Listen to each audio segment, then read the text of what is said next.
Hello and welcome back to God-Free Bible Study. Today, before we jump into it, I'm going to show you here our scorecard. So feel free to score along at home as we go along, or if not, I will also show you the scores as we go through the text itself. But if you're like one of those old school baseball heads that likes to score the game as you're going along, then you can absolutely do the same here. Today, as we go through these chapters, we're going to have instances of Bible magic, contradiction, drama queen, fairy tale lifespan, God on speed dial, misogyny, oppression, pointless lineage, racism, and translation lulls. Doesn't that sound like fun? Let's dive right in. Abraham took another wife, whose name was Keturah. Of course she did, you dirty old man. And right away we have our first social, so everyone drink, for oppression. Why is that oppression, you might ask? Well, it's very simple. At this point, they don't give Abraham's exact age, but you'll see shortly that he dies at 175 years. I don't know exactly how long before his death that he hooked up here with Keturah, but he was not a spring chicken. Even if we're going to take these lifespans at face value and not assume that he was actually younger, he was 150, 140. I mean, even if it was realistic ages, this is an elderly, old-ass man. And I know that Keturah probably didn't go unwillingly. This is a dude who's fairly rich by the standards of goat herders of his time. I'm sure he had some means about him at this point. So she probably didn't mind hooking up with him for safety and security, all of that. But come on, there's no way in hell that she was attracted to this ancient dude, this nasty old man who then she has to bed and squeeze out all these kids with. So this, I'm sorry, but this is some serious oppression, and this is textbook Abraham dirty old man shit right here. She bore him Zimran, Jokshan, Medan, Midian, Ishbak, and Shua. And standard disclaimer, I'm sure I'm screwing up all these names. I don't really care, but I'm trying to get it as close as possible. And good on her, man. She tore into it, didn't she? There was no holding back there. So that's 6 kids that she had with him. Zokshan was the father of Sheba and Dedan. The sons of Dedan were Ashurim, Letushim, and Lumim. The sons of Midian were Ephah, Epher, Hanok, Abida, and Elda, which also bring us to our second social already. Everyone please drink for pointless lineage. Yeah, that's good stuff. You know, I just bring this up because some of these lineages, well, they all seem pointless to me. Some of these lineages I know have some meaning for certain people who are really anal retentive, biblical, historical kind of people, because they will go deep into like conspiracy rabbit holes, and they will chart out all the family trees and all this. And for some people, I guess they give a crap about that. I also know that for some people that this is moderately important, because they try to draw lineages from this. They want to show that, oh, David is part of this lineage. And yes, ultimately, Jesus is part of this lineage. And all these other important people are part of this lineage. But there are also a number of times here in the Bible when they throw out names like this, and you're never going to hear that damn name again. And in those cases, I always wonder, why even put the names in the book? I mean, this is the Bible, which, depending upon your worldview and your theology, you know, is one of the most important books in the history of man for both good and bad. Whether you love the Bible, whether you hate it, it's hard to deny the fact that this book has a massive influence on all of human history from then right up till now. And yet, some of the stuff that they choose to put in here is just ridiculous. Imagine if I'm writing a history of the U.S. This is a very historical kind of document. I talk about the Founding Fathers, and I talk about 1776, and I talk about the Continental Congress. And then at one point, I put in a paragraph that says, and these were the names of Benjamin Franklin's kids. And then you never hear those names again. Like, why? I mean, it's not ahistorical. I guess technically you could argue that it belongs in the book because you're trying to document this kind of chronicle, but it just sometimes feels kind of pointless to me. But anyway, here are these names and the sons of Midian and blah, blah, blah, blah. All these were the children of Keturah. Abraham gave all he had to Isaac, but to the sons of his concubines, Abraham gave gifts while he was still living, and he sent them away from his son Isaac, eastward to the east country. Eastward to the east country. I'm glad he didn't go eastward to the west country, because that could have ended very lost and very badly. So at least he went eastward to the east country. That's good on you. And for the third time in one paragraph, we now have another social. Everyone please drink to misogyny. Yay. Why am I calling this misogyny? Well, it's pretty simple. Let's read this again really quickly. Abraham gave all that he had to Isaac, because in Abraham's patriarchal old world view, Isaac was his really only son. Now, he impregnated slaves, he had concubines, he had other wives, but in his worldview, this was just all Isaac all the time. But it says, Abraham gave all he had to Isaac, but to the sons of his concubines, Abraham gave gifts while he was still living, and he sent them away from his son Isaac, eastward to the east country. Wow, how nice of you. What a dad, you know?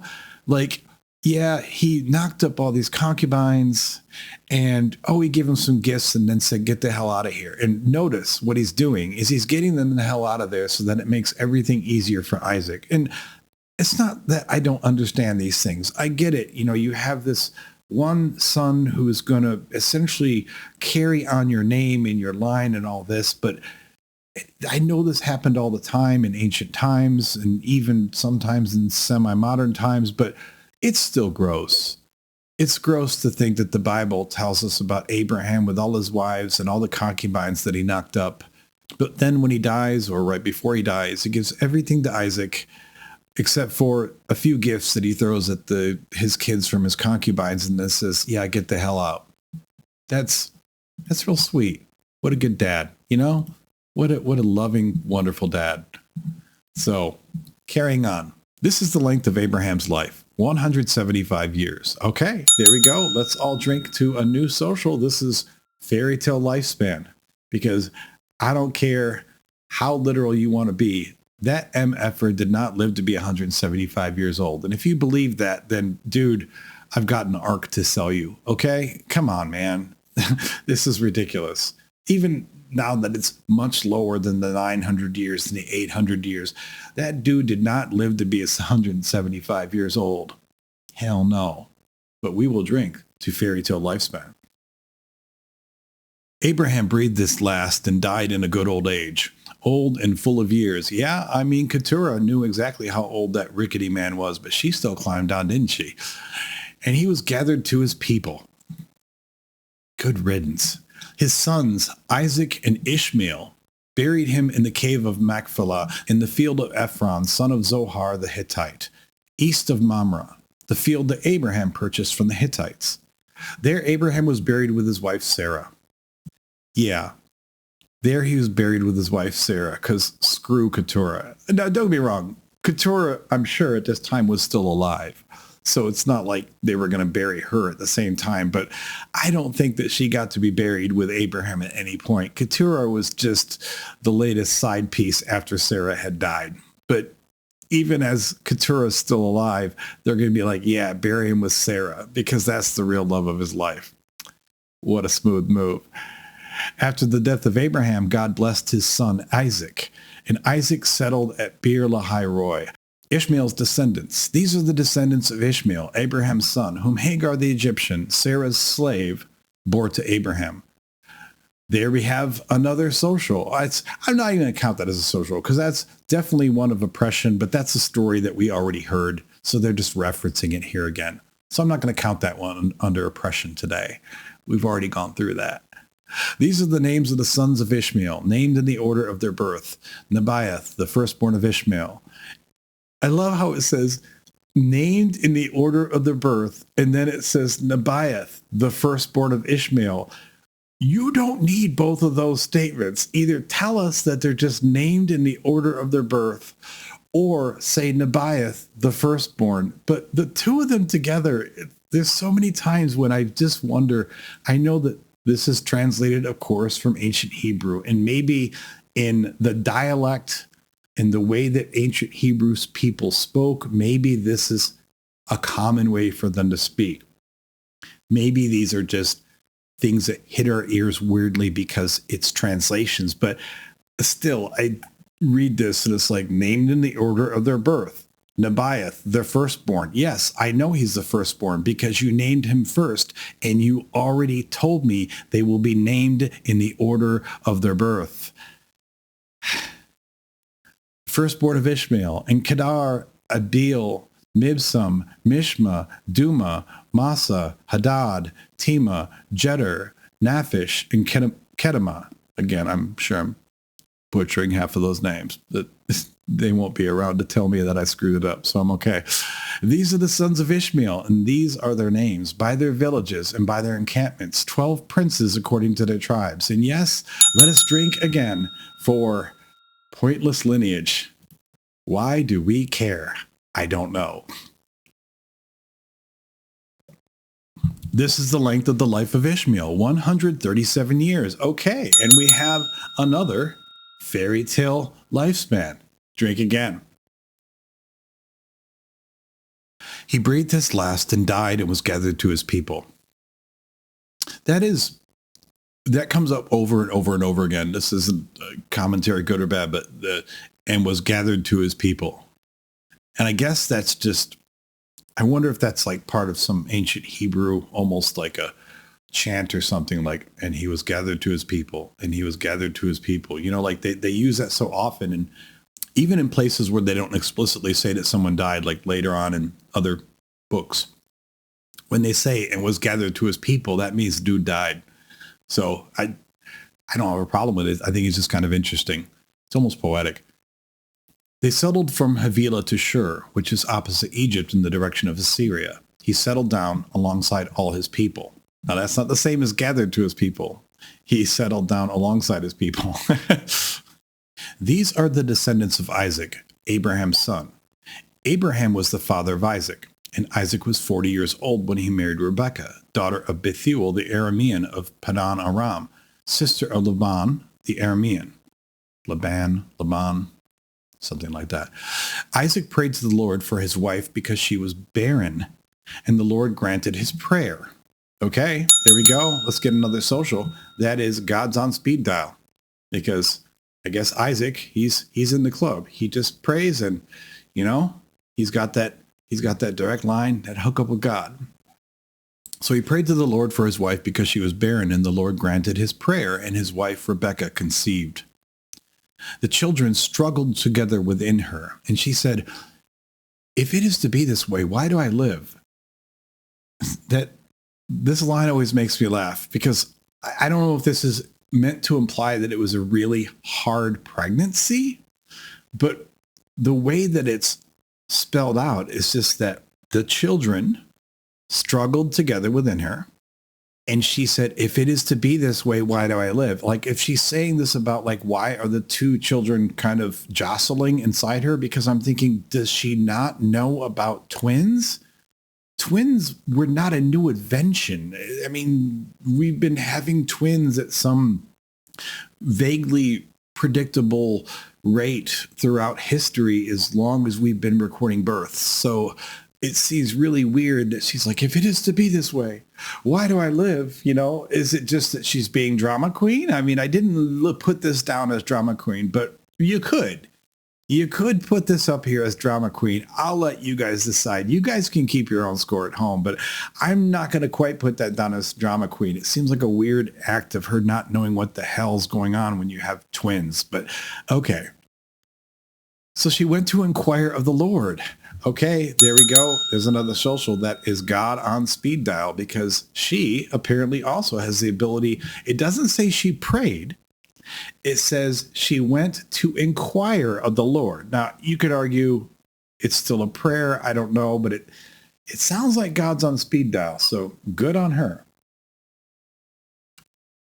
Because here we see, and the Lord said to her, which is, again, doesn't sound like a prayer, because despite what your pastor told you, I do not know anyone who can actually verify that they heard the voice of God after praying. I do know people who will tell you that they have, and they also are going to pass you a plate to ask for money. But anyone who's being really honest, okay, if you prayed and the Lord said to you, okay, that's God on speed dial right there. 2 nations are in your womb, and 2 peoples born of you shall be divided. The one shall be stronger than the other. The elder shall serve the younger. That's kind of a dick thing to do, but okay. When her time to give birth was at hand, there were twins in her womb. Shocker. Why did they tell us this? It says, and the Lord said to her, 2 nations are in your womb. Okay. And she's felt them jostling. These are twins. We know this now. But then it says, when her time to give birth was at hand, there were twins in her womb. Shocking. The first came out red, all his body like a hairy mantle. I need to look up, like, what are other ways to use the word mantle? Because I've never heard mantle used like that. But all his body like a hairy mantle, so they named him Esau. Afterward, his brother came out with his hand gripping Esau's heel. I know this is the legend of Jacob, but I'm just picturing the little baby hand like, no, you come back. So he was named Jacob. Isaac was 60 years old when she bore them. When the boys grew up, Esau was a skillful hunter, a man of the field, while Jacob was a quiet man living in tents. Isaac loved Esau because he was fond of game. But Rebekah loved Jacob. I understand being proud of your son because, especially if you're like this, yeah, we hunt, we fish, we're men, But it doesn't say because he was proud of his hunting prowess. It's just because he's fond of game. So he's like, yeah, I like Esau because that dude feeds me some yummy victuals, It's okay, dude, whatever. Esau sells his birthright. I don't think he got a good rate. You'll see. Once when Jacob was cooking a stew, Esau came in from the field and he was famished. Esau said to Jacob, let me eat some of that red stuff, for I am famished. Some of that red stuff. Okay, so this is what I'm definitely putting down as translation lulls. I'm using the NRSV, and the NRSV is from what I've been hearing from folks like Dan McClellan on YouTube. I think it is the best translation to use if you're trying to get closest to the original meaning and the most faithful translations from the original Hebrew and the original Greek and the original Aramaic into English. So there are some times when they will come up with translations, which I assume is the most faithful translation that they had from the text, and yet you still read it and it says, let me eat some of that red stuff, for I am famished. Like, who walks into a kitchen and says, give me the red stuff?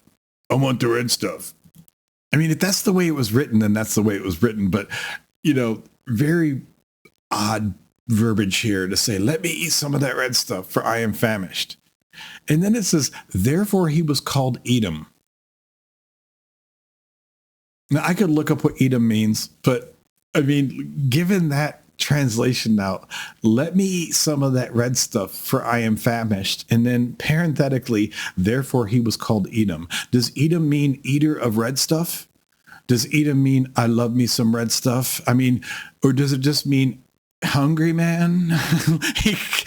Yeah, I could look this up, but it's more interesting to think about, especially since they put the parenthetical right after, let me eat some of that red stuff. Like, therefore he was called Edom. Okay, dude. Jacob said, first sell me your birthright. Esau said, I am about to die. Of what use is a birthright to me? And yes, that's another social, ladies and gentlemen, because here we have drama queen. Drink up. Now, I understand. I've been hunting. I've been out in the field all day.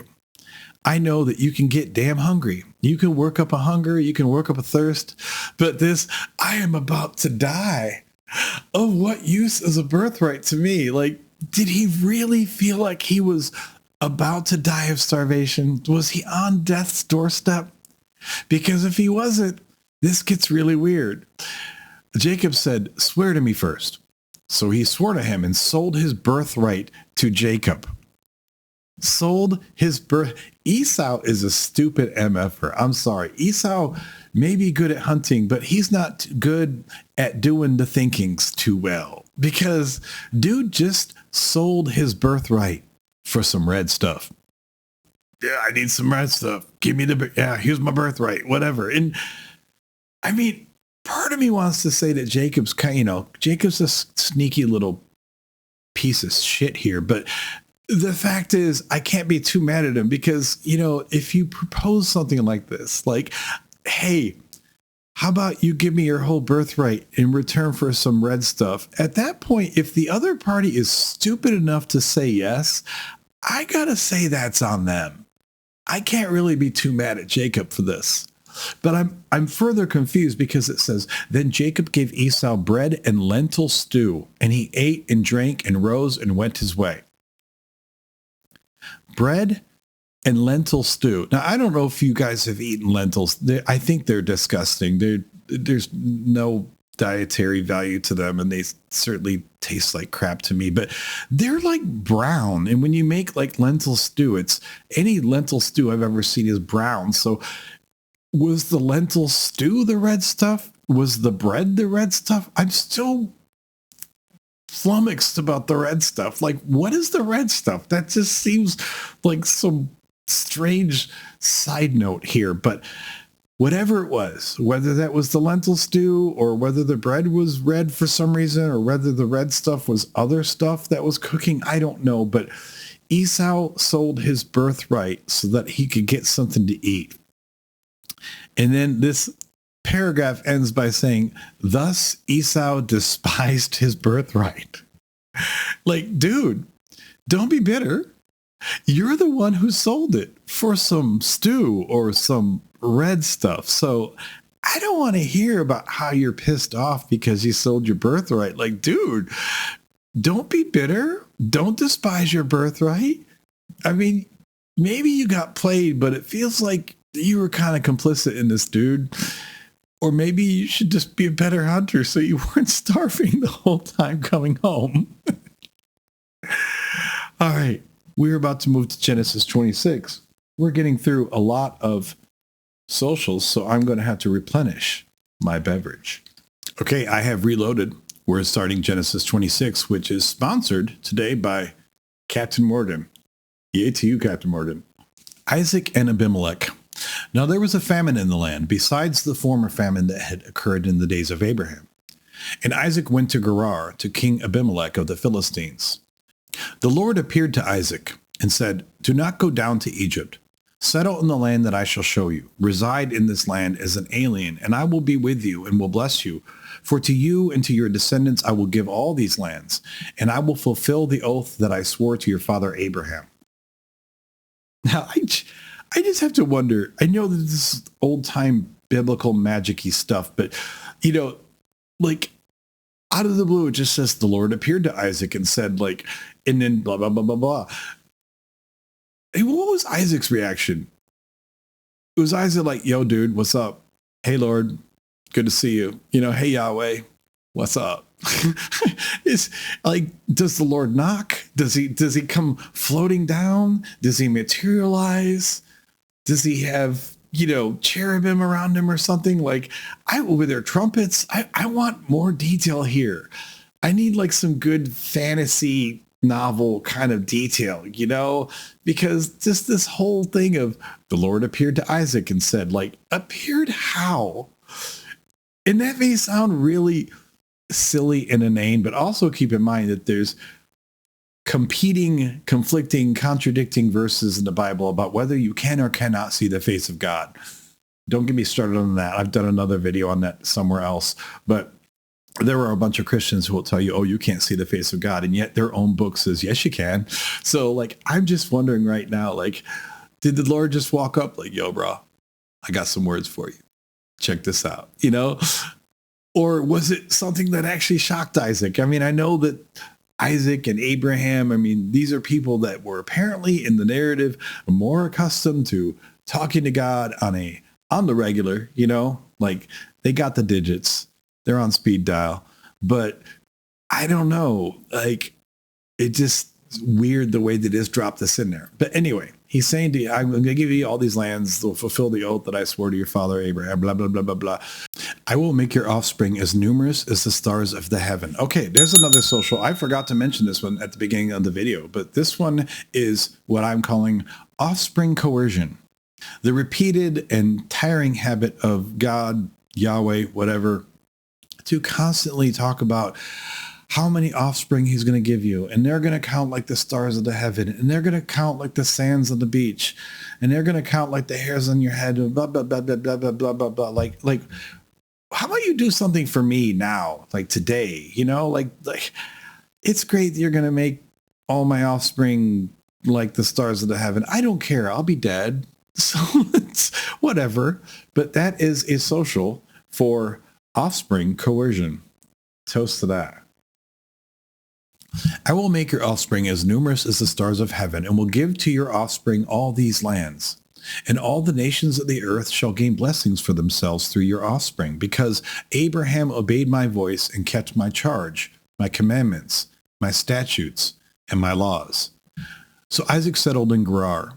When the men of the place asked him about his wife, he said, she is my sister, for he was afraid to say my wife, thinking, or else the men of the place might kill me for the sake of Rebekah, because she is attractive in appearance.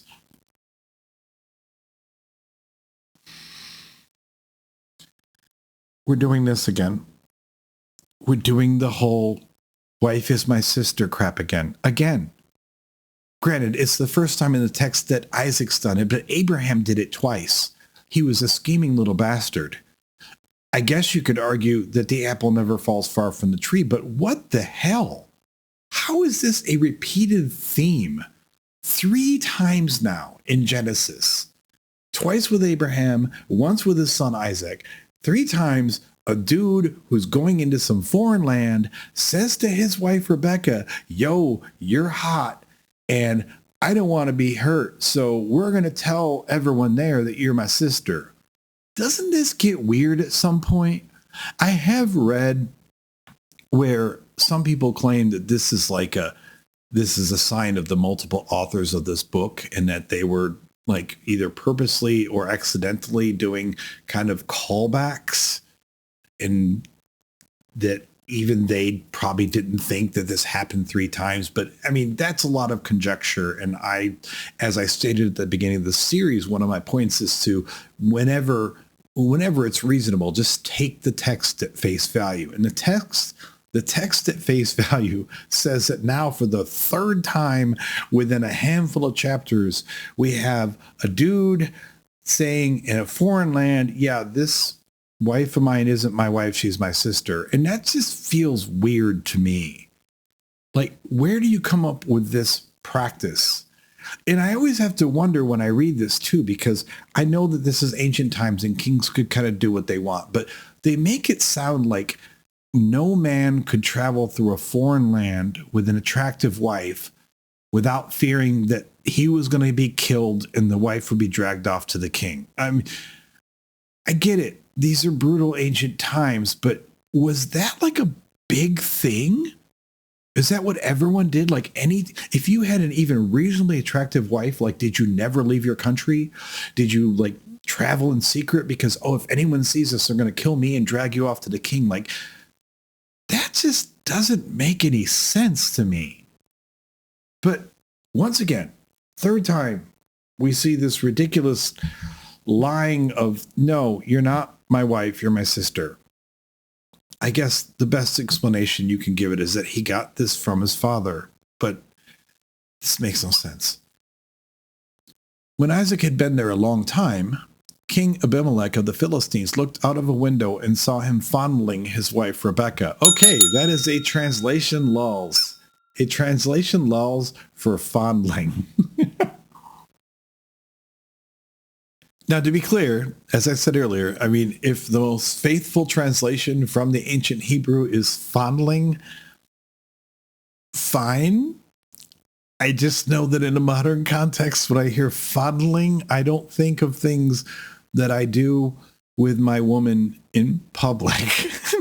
But I mean, if he was holding her hand, that to me is not fondling. If he's even like maybe touching her hair or something, has an arm around her back, that doesn't feel to me like fondling. But nevertheless, we have a translation lulls because it says King Abimelech of the Philistines looked out of a window and saw him fondling his wife Rebekah. You go, Isaac. You fondle the hell out of your wife, man. You just fondle away. That's awesome. You fondling bastard, you. So Abimelech called for Isaac and said, so she's your wife. Why then did you say she is my sister? Isaac said to him, because I thought I might die because of her. Abimelech's, again, is this a common thing? Does this just happen everywhere in the Levant? Like, what the hell? Abimelech said, what is this you might have done to us? One of the people might easily have lain with your wife, and you would have brought guilt upon us. So Abimelech warned all the people, saying, whoever touches this man and his whoever touches this man or his wife shall be put to death. Maybe you should just warn everyone that Isaac is a lying piece of shit. You know, have you thought about that? Because that might be the more effective way to keep everyone on guard. Say, yo, this dude Isaac that came here with Rebecca, yeah, he's a lying piece of shit. Don't deal with him at all, because dude is telling us his wife is his sister. Who knows what, his dad did this over and over. We shouldn't trust this dude. Isaac sowed seed in that land. Did he sow it while he was fondling his wife out there? I could almost put that as a translation lulls too, but I know that sowed seed in this respect means very literally that he sowed seed. Okay, fine. But in context of the fondling Rebecca out in the courtyard or something, like, Isaac sowed seed in that land, and in that same year reaped 100-fold. The Lord blessed him, and the man became rich. He prospered more and more until he became very wealthy. He had possessions of flocks and herds and a great household, so that the Philistines envied him. Now the Philistines had stopped up and filled with earth all the wells that his father's servants had dug in the days of his father Abraham. And Abimelech said to Isaac, go away from us. You have become too powerful for us. A couple questions here. First, it says Isaac sowed seed in that land, and in the same year reaped 100-fold. What does that mean exactly? Does that mean that he put like 1,000 seeds in the land and it sprouted up 100,000 plants? Like, was this a miracle from God? Because I do understand, like, you could have a good planting season, which would mean that most of your seeds sprouted. You could have a poor planting season, which means a lot of the seeds died in the ground or the seedlings died. I have never heard of a scenario where I plant 100 seeds and I get 1,000 plants. Now, to be fair, I get it. It's the Bible. So maybe this is more Bible magic. I don't know. But you'd think if this was a miracle of some regard that they would have actually been clearer about that and said, no, somehow magically multiplied beyond the seeds that he put in the ground. It's another one of those lines where I feel like it's a throwaway line to say that he sowed seed in that land and in the same year reaped 100-fold. I think the indication is, he was really successful and his crops did well. But no, when you read it the way that it's literally put in the text, this implies that for every seed I put in the ground, it sprouted 100 plants. And given that it's the Bible, I mean, if you want to tell me, hey, because miracles, that's fine-ish, but then tell me that the Lord made a miracle and made the plants multiply or something. But that's not what it says. It just says it matter-of-factly, like we're supposed to accept it. Well, if I love God, when I put 10 seeds in the ground, I get 1,000 plants from it if I love God enough. Like, what? That's really weird to me. Also, I'm going to come back to this in a second, because It just says like he's a foreigner in this land. All right. And you can see where we're already talking about like the wells and stuff, like, oh, they stopped at the wells or something. But so he's a foreigner in this land and he sowed seed. Did he own the land? Did he buy it? I mean, they don't say that. Maybe we're supposed to imply that. I don't know. But, or did he just show up and be like, yo, that, I think I can start planting over there. I mean, I don't truly know what the status of land management was at this time, this proposed time in the ancient Levant. So I guess it's possible that there was just land available for those who were industrious enough to farm it. But it does sound weird that he's not from here. It doesn't say he purchased any land.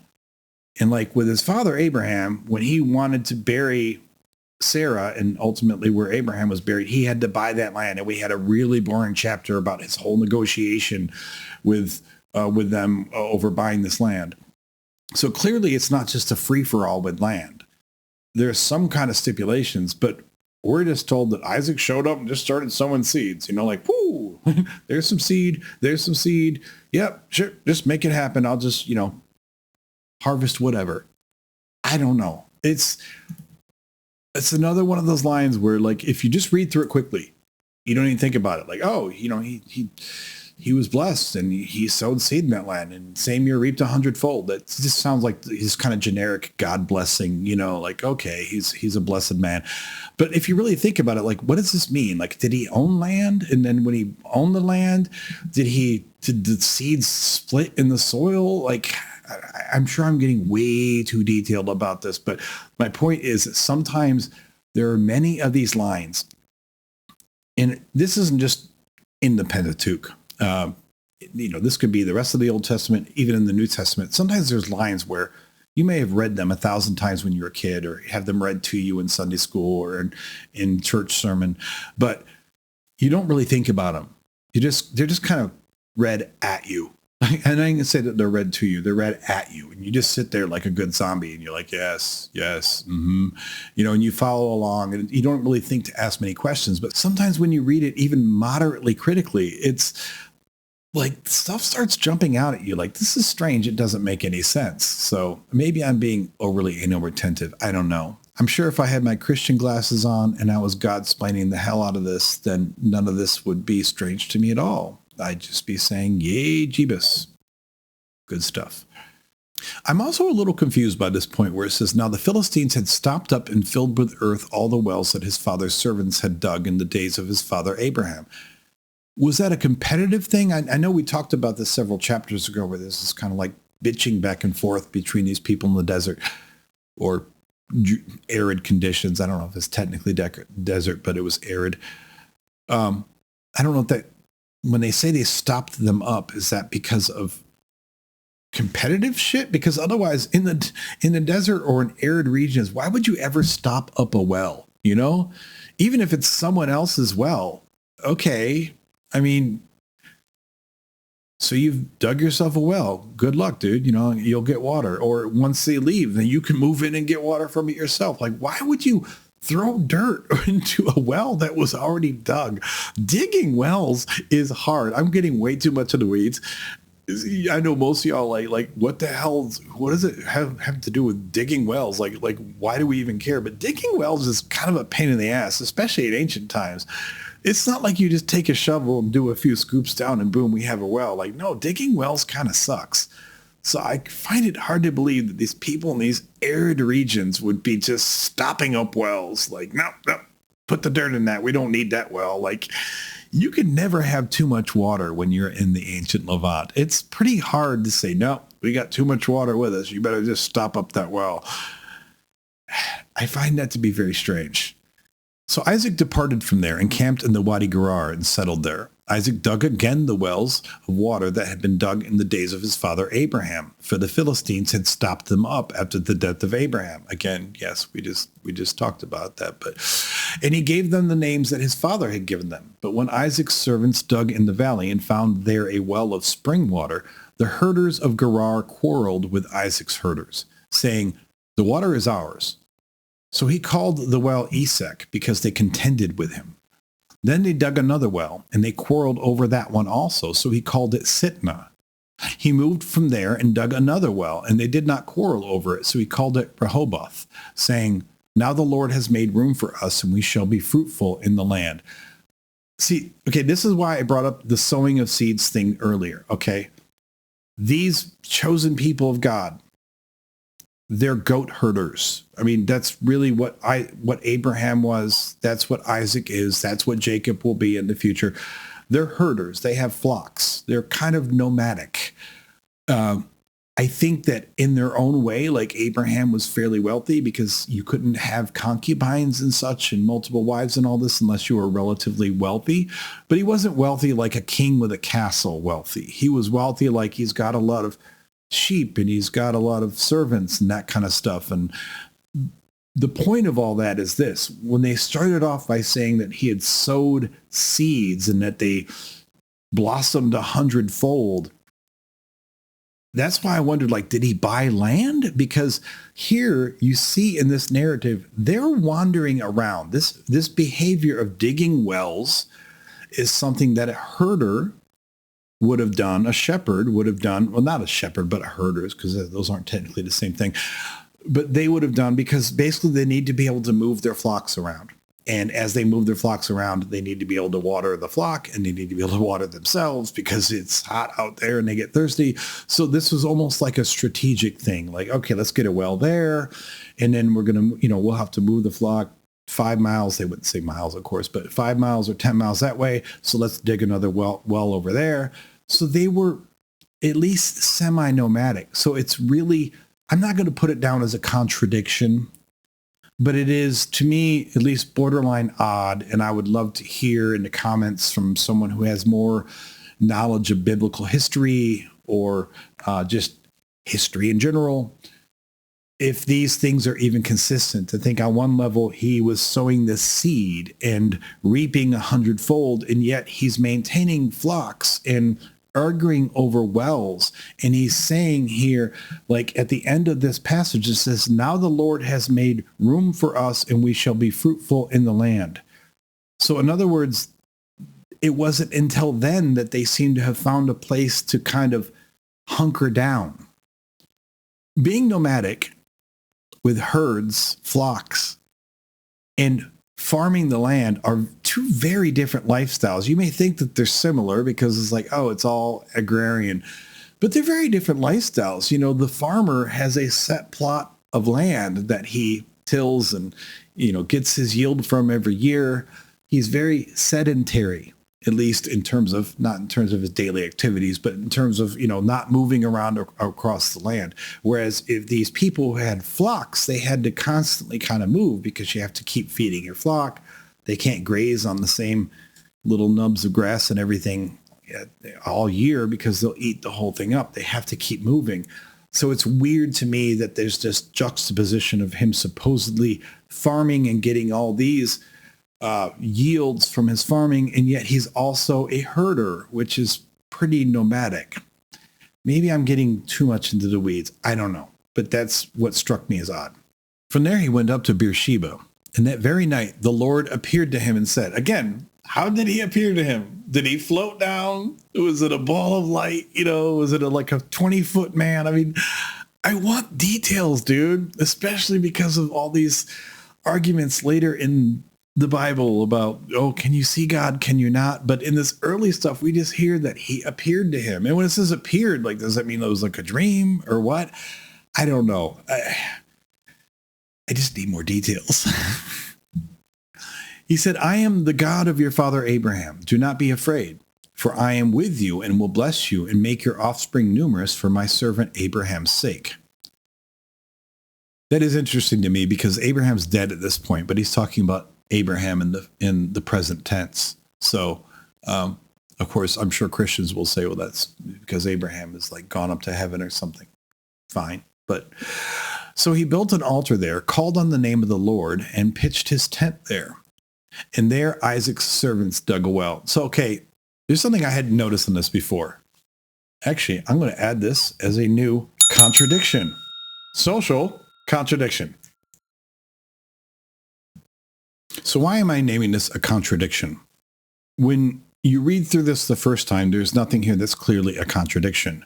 But maybe I guess you could argue the contradiction comes later, because in Exodus, when God, the Lord, Yahweh, comes and reveals himself to Moses, this is where he has the famous verse where he says, I am the great I am, or I am the I am, or whatever that ridiculous moniker is. But he also, before he says that, he specifically says that he was the God of Abraham, Isaac, and Jacob. But then he says that to Abraham, Isaac, and Jacob, he only revealed himself as God Almighty. This is the specific words from the text. I could pull up the exact verse, but that's probably a little overkill. You guys can look it up. But he says in Exodus, as he is revealing himself to Moses, that he only revealed himself to Abraham, Isaac, and Jacob as God Almighty. But here it says, talking about Isaac, so he built an altar there, called on the name of the Lord, and pitched his tent there. Now, I've done other videos on this before, but anytime you see that Lord, L-O-R-D, with the, all caps, but large L, but smaller O-R-D and smaller caps, that is a translation of the Tetragrammaton, Yad-He-Vah-He, which is commonly referred to as Yahweh. That is the actual name of God. Every time you see the name Lord, it's not Lord in the original Hebrew, it's Yahweh.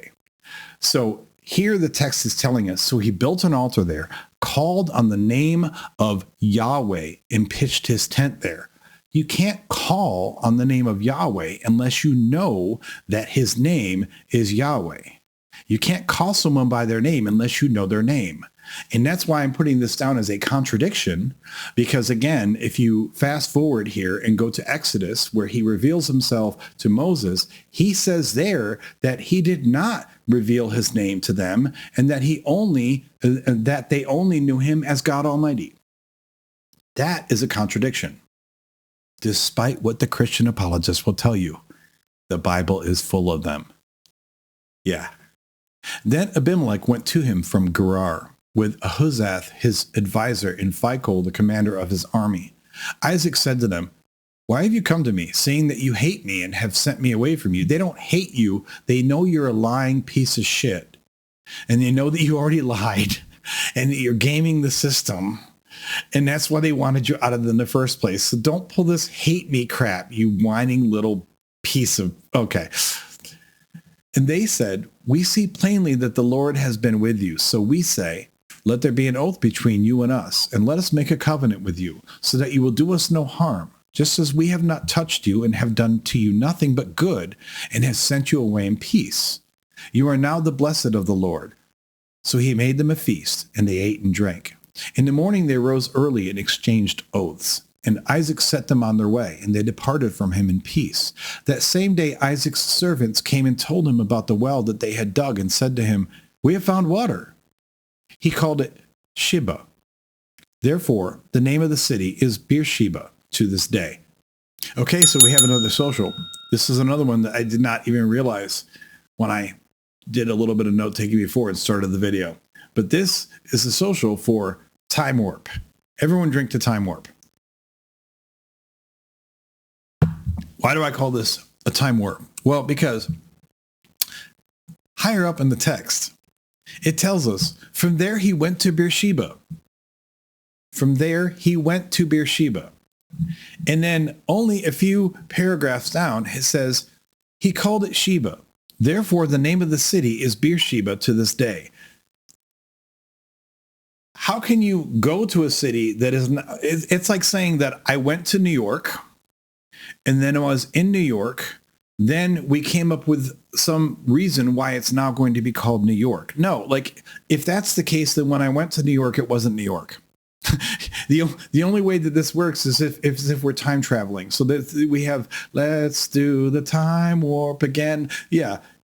And this happens frequently in the book, where you can tell that the author is writing from the perspective of someone who already knows where they are by modern day, well, not modern, but modern for the writer's terms, modern day terms.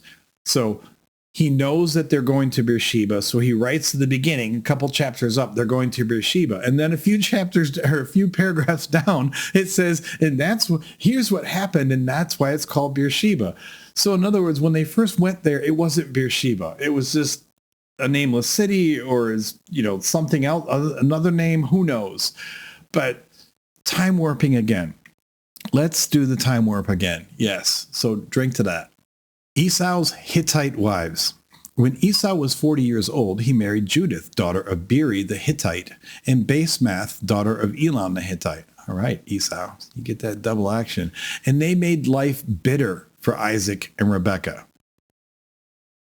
And they made life bitter for Isaac and Rebekah. That is a really weird sentence. That is thrown in as the last sentence of Genesis 26. And I love how they're just like, oh, they made life bitter. Bitter how? Like, were they just, really bitchy? Did they, they gossip back and forth? Or were they combative? Or, what? It's like they just throw this out there and say, oh, he married his Hittite women and they made life bitter for Isaac and Rebekah. Sure, I guess. Okay, now we are on to Genesis 27. Isaac blesses Jacob. Oh, this is good stuff. When Isaac was old and his eyes were dim so that he could not see, he called his elder son Esau and said to him, "My son." And he answered, "Here I am." Thank you for providing that bit of dialogue. He said, "See, I am old. I do not know the day of my death. Now then, take your weapons, your quiver and your bow, and go out to the field and hunt game for me. Then prepare for me savory food, just as I like, and bring it to me to eat, so that I may bless you before I die." Now Rebekah was listening when Isaac spoke to his son Esau. So when Esau went to the field to hunt for game for his father, Rebekah said to her son Jacob, "I heard your father say to your brother Esau, 'Bring me game and prepare for me savory food to eat, that I may bless you before the Lord before I die.' Now therefore, my son, obey my word as I command you. Go to the flock and get me 2 choice kids, so that I may prepare from them savory food for your father, such as he likes. And you shall take it to your father to eat, so that he may bless you before he dies." So I understand that parents have favorites. Any parent who has multiple kids and tells you that they don't have any favorites, they're lying. It's one of those sad facts of parenthood that whether you want to admit it or not, we all have kids we like a little more and kids we like a little less. Of course, you love them all, but the point is, there are favorites. I get that. But this is just a shitty thing to do to her own son, Esau. This is her conspiring against her older son, technically. They're twins. They came out minutes apart. But she's conspiring against her older son in favor of her younger son. There's a point where favoritism becomes just downright criminal almost. And this, I think, goes well over the line. Like, really? You're going to tell Jacob, you're going to construct this whole conspiracy to get Jacob to conspire against Esau all on your commands. That's a pretty crappy mother right there. You can say, oh, it's a great mother to Jacob, but no, I still think it's a crappy mother regardless, even if you're on the positive side of this, because yeah, you may be getting the benefit of it, but that's a crappy mom and she gets no points.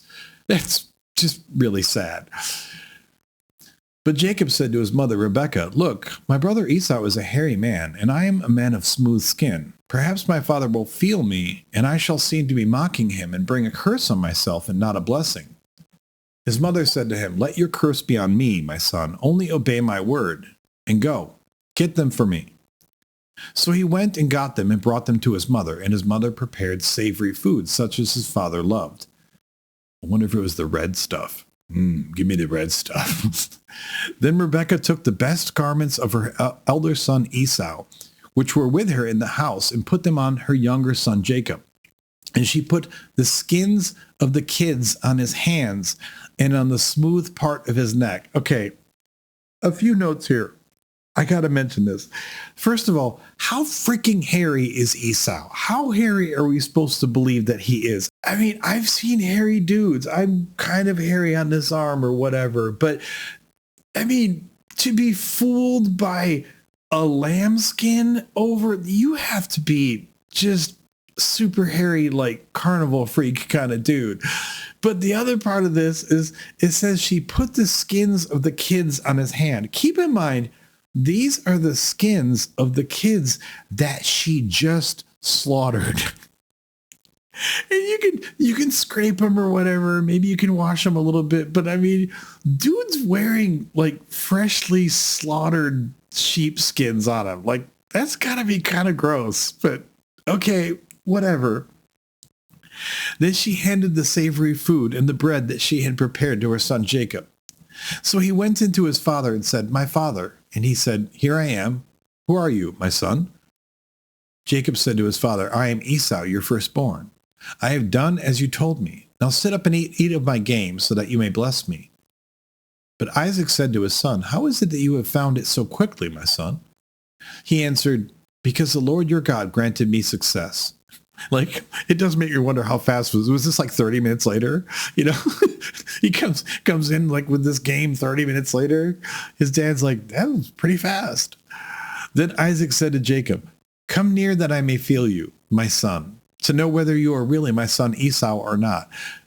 So Jacob went up to his father Isaac, who felt him and said, "The voice is Jacob's voice, but the hands are the hands of Esau." Again, Esau's got to have some woolly damn hands, man.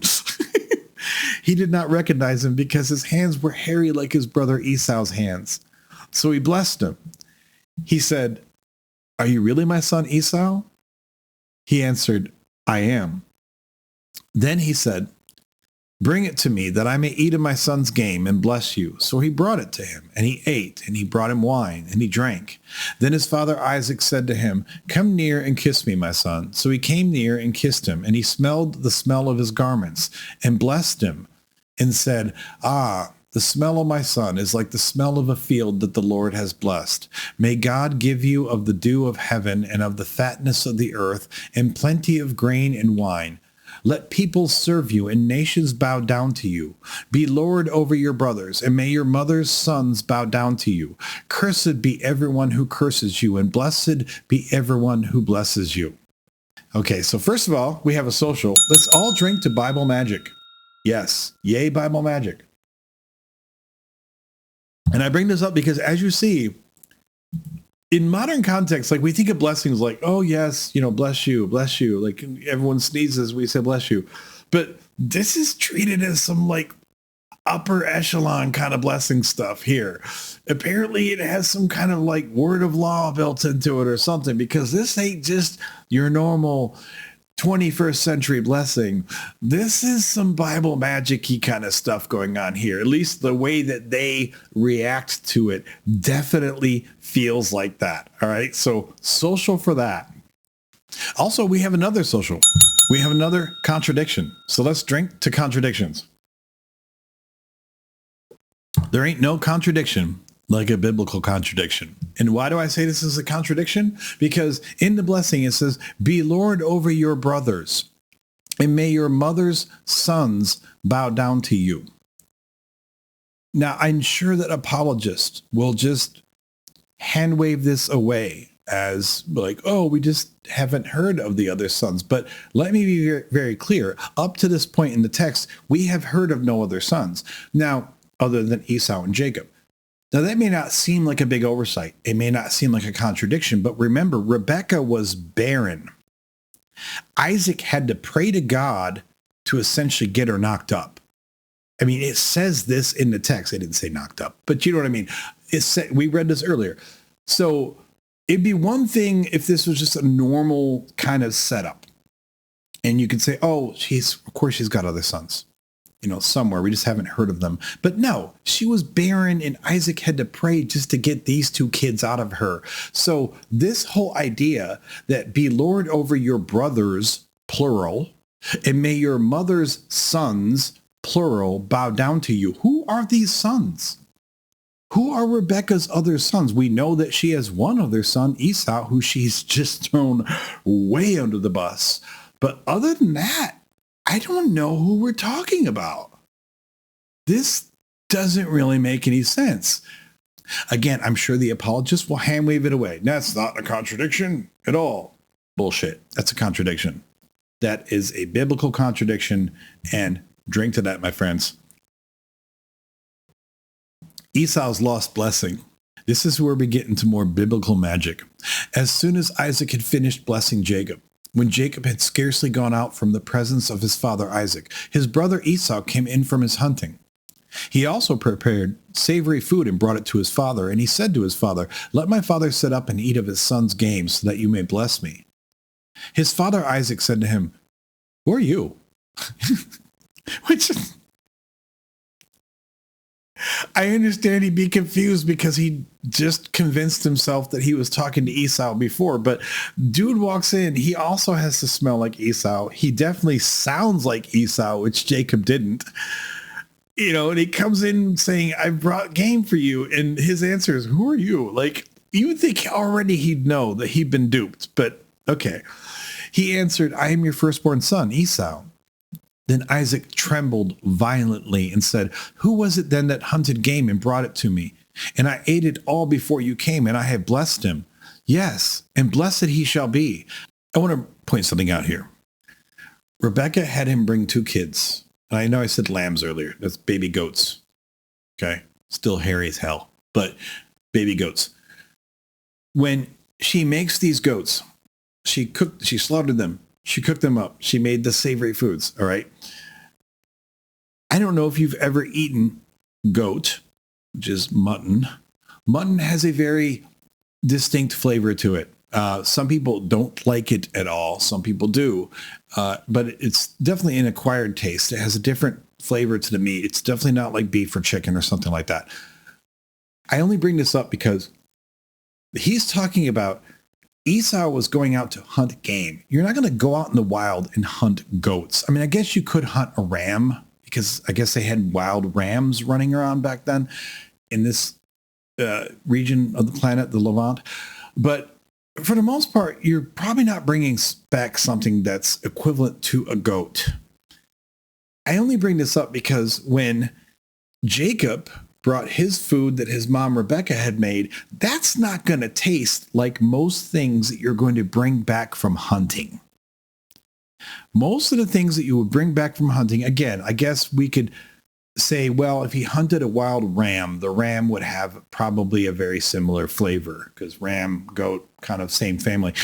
But anything else that you hunt is not going to taste like the kids, the baby goats. It's going to have a very different flavor. So that alone is a weird part of the narrative that no one discusses, that Esau was supposed to go out and be hunting to bring back game. And yet what Jacob brings him from what his mom Rebecca has cooked is these kids that she slaughtered. And that would not taste the same. And that to me is another big glaring hole in this ridiculous story. But okay, fine, whatever. He still wasn't sure. When Esau heard his father's words, he cried out with an exceedingly great and bitter cry and said to his father, "Bless me also, father." But he said, "Your brother came deceitfully, and he has taken away your blessing." Esau said, "Is he not rightly named Jacob? For he has supplanted me these 2 times. He took away my birthright. No, he didn't take it away. You sold it like a little stupid idiot." Okay, so let's call a spade. You were hungry and you decided to sell the whole thing for some red stuff and bread. Okay, I can't put that on Jacob at all, but okay. He took away my birthright, and look, now he has taken away my blessing. Then he said, "Have you not reserved a blessing for me?" Isaac answered Esau, "I have already made him your Lord. I have already made him your Lord, and I have given him all his brothers as servants." Again, this reference to brothers, which I'm just going to call a contradiction because I'm not going to do another social because it's the same reference. But what other brothers? We have not heard anything in the text that indicated Rebecca had any other kids, unless Isaac's counting concubines. I guess that's possible. But usually the way that these old patriarchal jerks thought, they didn't even think of the concubines' kids as being really your brothers. So even that doesn't really make sense to me, but okay. And I have given him all his brothers as servants, and with grain and wine I have sustained him. What then can I do for you, my son? I love how it says, with grain and wine I have sustained him. He didn't give him any grain and wine. He just said in the blessing that you would have this, which is, that's what I'm saying. This is really like biblical magic kind of weirdness going on. Esau said to his father, have you only one blessing, father? Bless me also, father. And Esau lifted up his voice and wept. Then his father Isaac answered him, see, away from the fatness of the earth shall your home be, and away from the dew of heaven on high. By your sword you shall live, and you shall serve your brother. But when you break loose, you shall break his yoke from your neck. That's a blessing? That sounds like a borderline curse.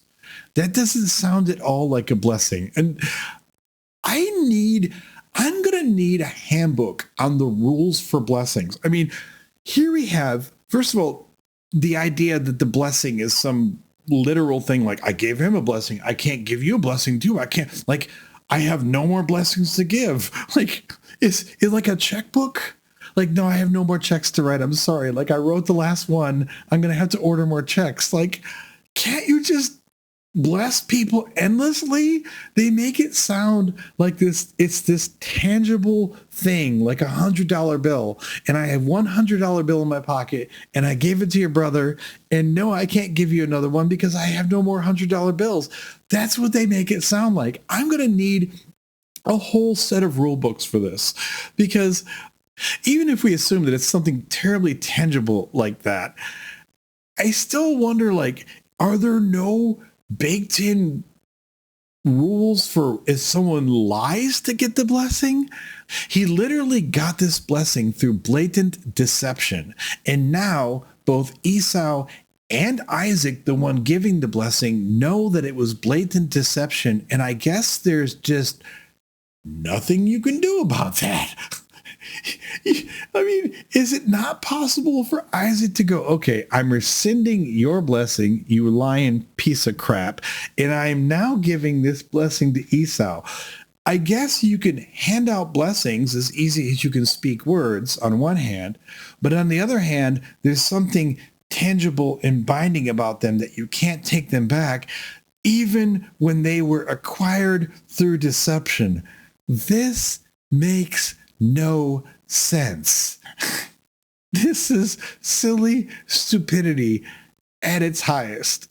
Jacob escapes Esau's fury. Now Esau hated Jacob because of the blessing with which his father had blessed him. At any point did Esau consider hating his mom? I mean, I understand. Okay, you're mad at Jacob. I get it. Sibling rivalry, and he stole your blessing, however that freaking works. But did he ever stop to think, yo, mom, what the hell? Really? Like, this is how you do me? Like, there's no mention of him being pissed off at mom at all.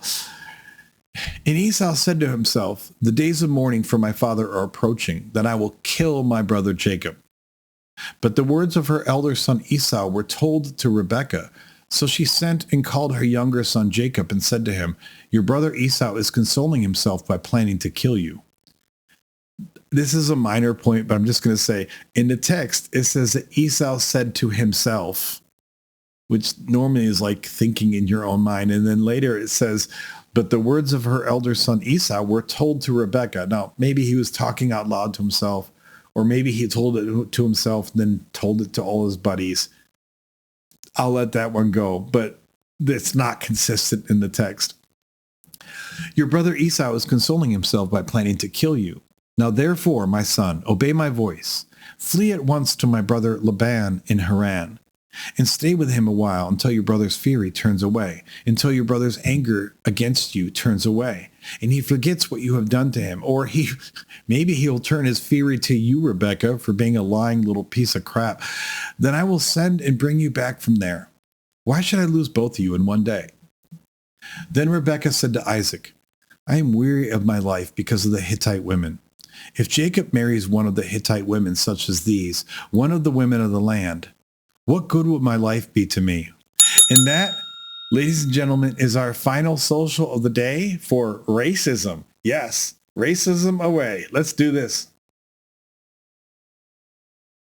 This is so random.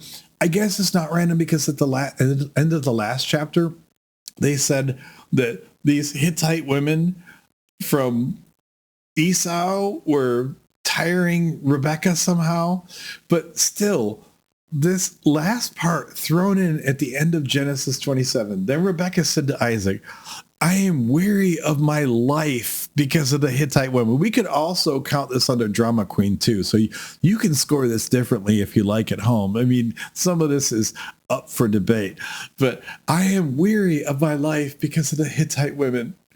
If Jacob marries one of the Hittite women such as these, one of the women of the land, and you know that's a nasty dig, one of the women of the land, you know that's not thrown in there randomly. What good will my life be to me?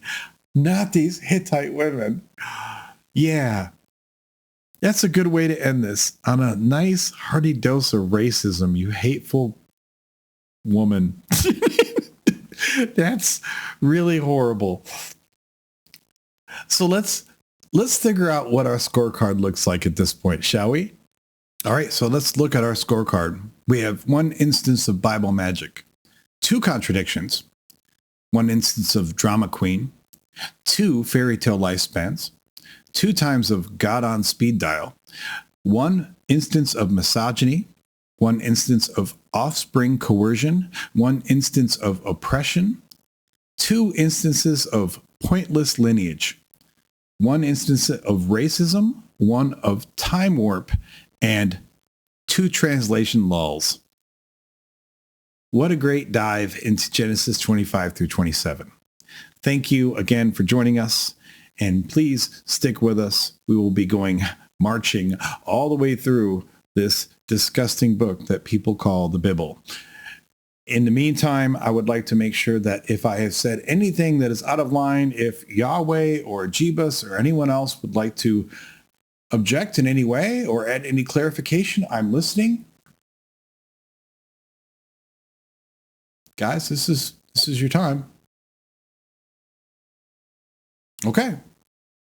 Yahweh has endorsed this video. Thank you for being with me all the way through to the end. Please like, please subscribe, please do all the things. And until I see you again, I will say, lo, I say unto you, stay skeptical.